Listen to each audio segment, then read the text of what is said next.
The Russian invasion of Ukraine continues this week. Last night on Fox 7 Austin News at 9, Rebecca Thomas spoke with Jody Ferguson, a former senior advisor at the Pentagon who lived in Moscow for 2 years.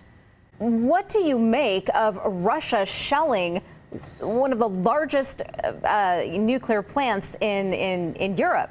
I understand it's non-operational right now, but it still has nuclear fuel. That's correct. It is, in fact, the largest nuclear facility in Europe. And it's breaking news, obviously. But from my understanding, the good news on that score is it is not an RBMK reactor, which was the type of reactor that was at Chernobyl. So it is a little bit more stable of a reactor. I understand that its graphite is used as a moderator for the RBMK reactors, whereas on this one, it's water. But I think it's very disconcerting news. In fact, I was supposed to travel to Europe next week, and I'm concerned now that there might be some sort of radiological disaster occurring there at the moment. And I'm hopeful that both sides can come to their senses and come to a ceasefire, at least in that region, which is the southeastern region of Ukraine, close to the Donetsk and Luhansk regions. World leaders, including President Biden, continue to add sanctions against Russia. Do you think they're working, or is it too soon to tell? I think they are working, although it is early, of course, in the sanction regime. However, there are already indications that the Russian government and especially the Russian people are feeling the duress. We have friends that we've spoken to in Moscow, and they've been telling us of problems of getting cash out of the banks. Large surcharges every time they use a credit card.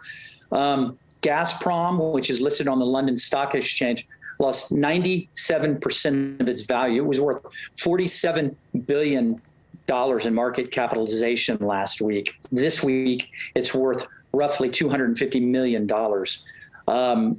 Furthermore, Boeing has announced that once the leases on all of its airplanes in Russia are up, it's going to ask for the airplanes back. Tankers, which would pick up Russian oil, are starting to decide not to go to Russia because they can't get insured if they go there. So the sanctions are working now, and in the longer run, they're going to get even harsher for the people in Russia. Today, French President Emmanuel Macron held a lengthy meeting with Vladimir Putin, and he says the worst is yet to come. What do you make of that? I think that in some respects, what we've been seeing in terms of the success of the Ukrainians in defying the Russians and battling them back is probably going to be fleeting. I think eventually the Russians are going to start to bring more and more power to bear. And we've already started to see that with the shelling of the cities. So I think Macron was probably referring to that. In my own mind, my big concern is that Russians might start launching heavier cyber attacks on not just Western Europe, but also on North America as we step up our aid towards Ukraine. Jody, Ukraine isn't a part of NATO, so troops likely will not be going into that country. But how likely is it that Putin will stop with Ukraine? Or do you see him going after other former Soviet countries that are now members of NATO? What's the end game, you think, for him? Well, I think it's hard to tell what Vladimir Putin's thinking, what he's going to do. I think for now he's looking at Ukraine as his primary goal. I would think that if he were successful in taking Ukraine, our next biggest perhaps point of weakness for NATO and for the United States would be something known as the Suwalki Gap, which is a territory between Poland and the Baltic republics who are in NATO.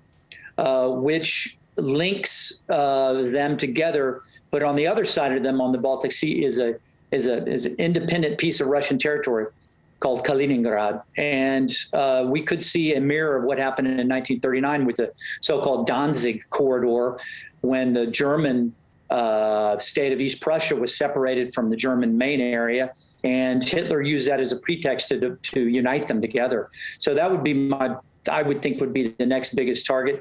Whether or not that's in the mindset of the Russian leadership, I can't say for sure. But I think for now, I think Ukraine is the primary goal. And he's looking not just at the eastern portion of Ukraine. I think he's looking to take over the entire country and install a puppet regime.